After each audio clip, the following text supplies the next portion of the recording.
Kozhikode medical college ആശുപത്രിയിൽ വിതരണം ചെയ്ത മരുന്നിന്റെ തുക ലഭിക്കാതെ വന്നതോടെ പ്രതിസന്ധിയിലായ 70ഓളം വിതരണക്കാർ ഉന്നതർക്ക് പരാതി നൽകിയെങ്കിലും തീരുമാനമാകാതെ വന്നതോടെ മരുന്ന് വിതരണം നിർത്തിവെക്കേണ്ട അവസ്ഥയിലാണിവർ.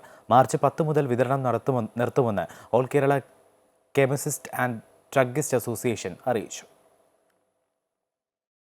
ജീവരക്ഷാ മരുന്നുകൾ, സർജിക്കൽ ഉപകരണങ്ങൾ തുടങ്ങിയവ വിതരണം ചെയ്ത തുകയാണ് കുടിശ്ശികയായി all Kerala chemists and druggist association കീഴിലുള്ള 70ഓളം വിതരണക്കാർക്ക് കോഴിക്കോട് മെഡിക്കൽ കോളേജ് ആശുപത്രിയിൽ നിന്ന് ലഭിക്കാനുള്ളത്.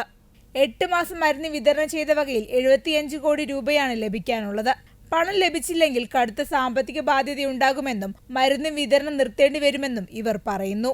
പ്രശ്നം കാണിച്ച് ആരോഗ്യമന്ത്രി, ജില്ലാ collector, medical college superintendent, principal എന്നിവർക്ക് 15 ദിവസം മുൻപ് തന്നെ വിതരണക്കാർ കത്ത് നൽകിയിരുന്നുവെങ്കിലും മറുപടിയൊന്നും ലഭിച്ചില്ല. ഇതേ തുടർന്നാണ് മരുന്ന് വിതരണം നിർത്തിവെക്കാൻ ഇവർ നിർബന്ധിതരായത്.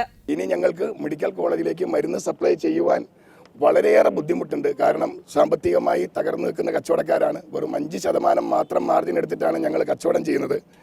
ഞങ്ങളെല്ലാവരും പ്രാരാബ്ധത്തിലാണ്. ഞങ്ങൾക്ക് അനുവദിച്ച് കിട്ടാനുള്ള ഞങ്ങൾ സപ്ലൈ ചെയ്തതിൻ്റെ പണം ഈ മാസം നാളെ മുതൽ 10-ാം തീയതി മുതൽ 10-ാം തീയതി